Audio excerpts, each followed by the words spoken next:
সুন্দরবনের এক ছোট্ট গ্রাম রাক্ষসখালী, যেখানে ভোরের আলো ফোটার আগে ভোরের পাখিরা সব কিচিরমিচির করে, আর তার সঙ্গে সঙ্গে ভেসে আসে কাকের ডাক।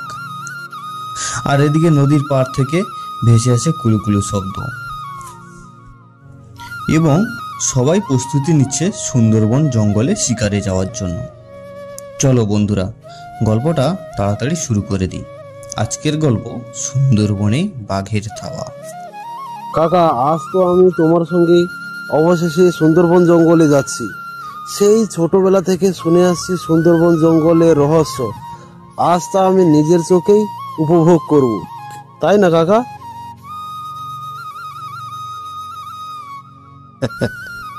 হ্যাঁ রে মলাই, তুই বেশি উত্তেজিত হোস না। জঙ্গল মানেই শুধু গাছপালা নয়, ওখানে বাঘও থাকে। শুধু বাঘ বলছিস? জোয়ার, ভাটা, কুমির, সাপ সব মিলিয়ে সুন্দরবন এক যুদ্ধক্ষেত্র, যেখানে গেলে জীবনের কোনো ঝুঁকি থাকে না, সবকিছু ভুলে যেতে হয়। তোরা তরুণরা সব এখানে পড়তে খুঁজতে এসেছিস। সুন্দরবনকে তোরা খেলনা মনে করস না। এই জঙ্গল কত মানুষের প্রাণ কেড়ে নিয়েছে জানিস তোরা? তবে জঙ্গলের ব্যাপারে বেশি অভিজ্ঞতা না থাকলে কিছু জানা যায় না। তাহলে চলো সবাই, নদীতে জোয়ার এসে গেছে, আবার এখন না যেতে পারলে নদীতে আবার স্রোত বেড়ে যাবে। চল শুরু করা যাক আজ তাহলে আমাদের সেই সুন্দরবন জঙ্গলের যাত্রা।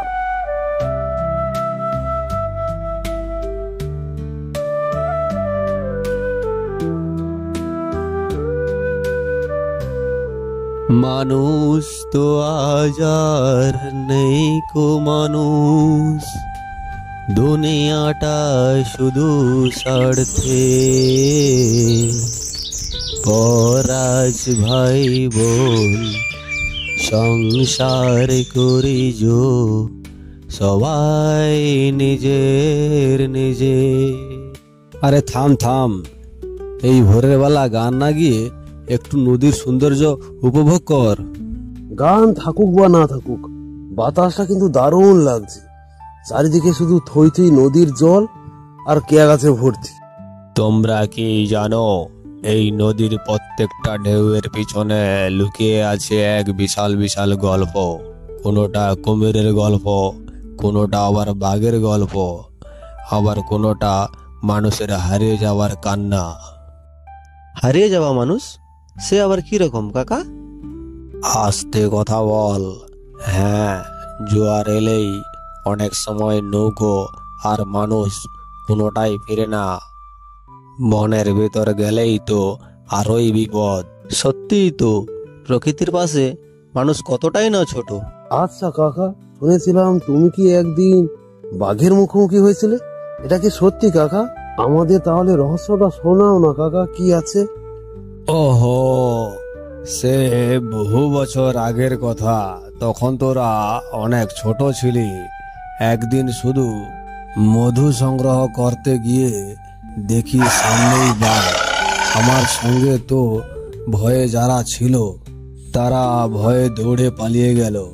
আমি মাটিতে শুয়ে নিঃশ্বাস বন্ধ করে পড়ে থাকলাম।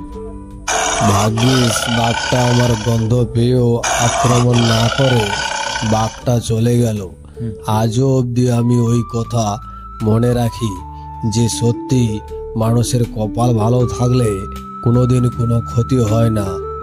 বাহ কাকা, তোমার গল্প তো পুরো সিনেমার হিরোদের মতো।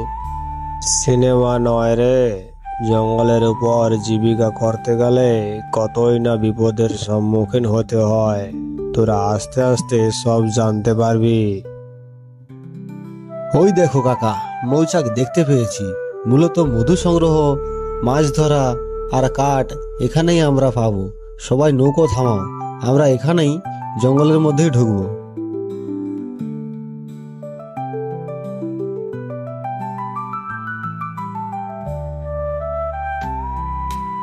আরে এত ঝোপঝাড়! কাকা, আমরা তো অনেক গভীর জঙ্গলে এসে গেছি গো।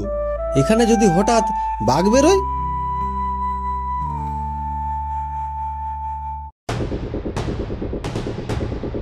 আরে সবাই থামো, ওই দেখো মাটির দিকে কিছু একটা দেখতে পাচ্ছি। আমার মনে হয় সামনের দিকে যাওয়ার একদম ঠিক হবে না। এ কি, মাটিতে বিশাল থাবার দাগ? আমার মনে হচ্ছে কাকা বাঘটা ওই দিকেই কোথাও পাশাপাশি একটা আছে। আমাদের আর সামনের এগোনোটা মোটেও ঠিক হবে না গো। ওরে বাবা, এ তো নতুন দাগ, মানে বাঘটা আজ সকালেই এদিক দিয়েই গেছে। আমাদের খুব সাবধানে থাকতে হবে। তবে কি এখানের আশেপাশেই কোথাও আছে? থাবা দেখে তো মনে হচ্ছে খুব বড় ধরনের থাবা কাকা। আমি বলছি কাকা, আমরা এখানেই সবাই বাড়ি ফিরে চলো। ব্যাপারটা আমাদের মোটেও সুবিধা মনে হচ্ছে না গো। না, এত দূর এসে আমাদের ফিরে যাওয়াটা ঠিক নয়। আমরা জানতেই চাই সুন্দরবনের রহস্য। আমাদের দিকে বাড়ির লোক তো সে বসে আছে, কিছু কাঠ সংগ্রহ মধু নিয়ে বাড়ি ফিরতেই হবে আমাদের। না রে মলয়, এটা কোনো স্বাভাবিক রহস্য নয়, এটা হলো আমাদের মৃত্যুর ডাক, বুঝলি? তোরা সবাই চুপ থাক। বাঘের থাবা মানেই বিপদ। তবে আমি দীর্ঘদিন ধরে জঙ্গলে আসছি। জঙ্গলে এসে ভয় করলে জঙ্গল আরও ভয়ঙ্কর হয়ে ওঠে। সবাইকে শান্ত থাকতে হবে, আর আমাদের সবাইকে একটু সাহস রেখে থাকতে হবে। এই থাবা যেন এক অদৃশ্য চোখ করে আমাদের তাকিয়ে আছে। এর পেছনে কিছু তো একটা রয়েছে। কাকা, আমরা যদি শহরের মানুষ হতাম তাহলে মোবাইল নিয়ে কল করতাম, আর এখানে আমরা প্রাণ হাতে নিয়ে বসে আছি। কি সমস্যায় পড়লাম! শহরের মানুষ কখনো প্রকৃতির কদর বোঝে না, অথচ এই সুন্দরবনই পশ্চিমবঙ্গ আর বাংলাদেশকে রক্ষা করে আসছে বহু বছর ধরে। চলো চলো, আমরা সবাই এখান থেকে ফিরে যাই, তা না হলে আমাদের বিপদ আমরাই ডেকে আনবো যে।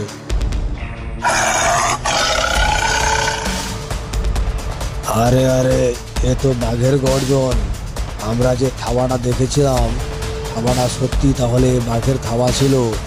আশেপাশে আছে, আমাদেরকে তাড়া করতে পারে। আমরা সবাই দৌড়ে পালা, সবাই দৌড়াও।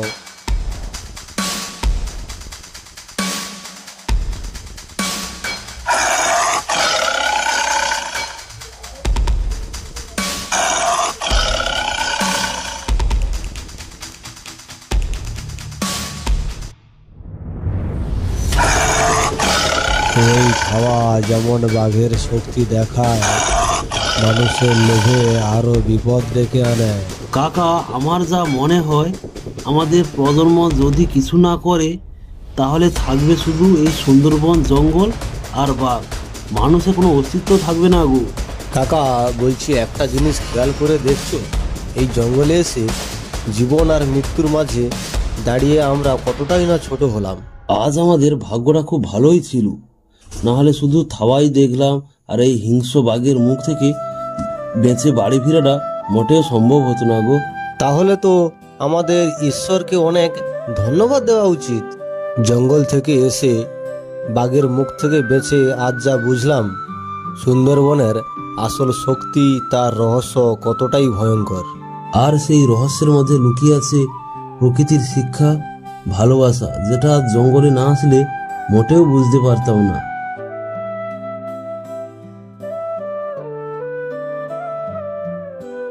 ঠিক বলেছ বাপ। মানুষ আর প্রকৃতি দুজনেই যদি আমাদের এইভাবে সাহায্য না করত, তবে আমরা রক্ষা পেতাম না। সুন্দরবনের রহস্যময় খুবই ভয়ঙ্কর, আবার অপার সৌন্দর্য। আজীবন মনে থাকবে এই সুন্দরবন জঙ্গলের বাঘের থাবা। হ্যালো বন্ধুরা, ভিডিওটি কেমন হয়েছে কমেন্ট করে জানিয়ে দিও। আমাদের এইরকম নিত্য নতুন ভিডিও দেখতে চ্যানেলটিকে সাবস্ক্রাইব করে রেখো, আর এই ভিডিওটিকে একটি লাইক করে দিও। আমাদের নতুন ভিডিও খুব তাড়াতাড়ি আসছে। ধন্যবাদ।